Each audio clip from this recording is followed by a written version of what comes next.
శ్రీమాత్రే నమః. అందరికీ నమస్కారం. Welcome back to my YouTube channel moral talks.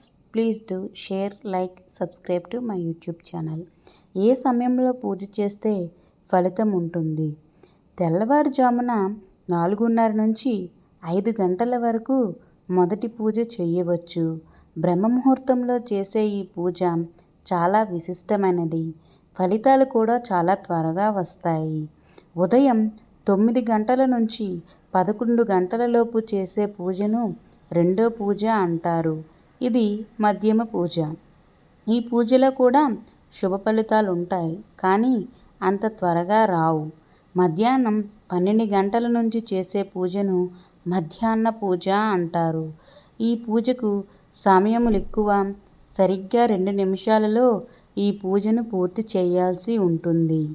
Abhijit లగ్నంలో చేసే ఈ పూజలో ఫలితాలు కూడా శుభకరంగానే ఉంటాయి. ఈ పూజ చేసినప్పుడు దేవునికి విధిగా మహానైవేద్యం పెట్టాల్సి ఉంటుంది. మధ్యాహ్నం 12 గంటల తర్వాత 3 గంటల మధ్య అసలు పూజలు చేయకూడదు. ఈ సమయంలో పూజ చేసినా కూడా ఫలితం ఉండదు. సమయం లేక ఉదయం పూజ చేయలేని వారు నిరభ్యంతరంగా సంధ్య పూజ చేయవచ్చు.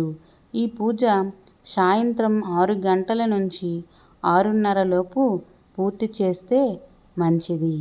కానీ కొందరికి ఆఫీస్ వర్క్ ఉండడం వల్ల కుదరకపోవచ్చు.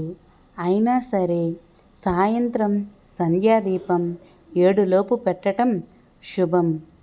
కానీ ఎప్పుడూ సంధ్యాదీపం మానొద్దు. సంధ్యాదీపం ప్రతిరోజు పెట్టడం వల్ల అత్యంత శుభకరం.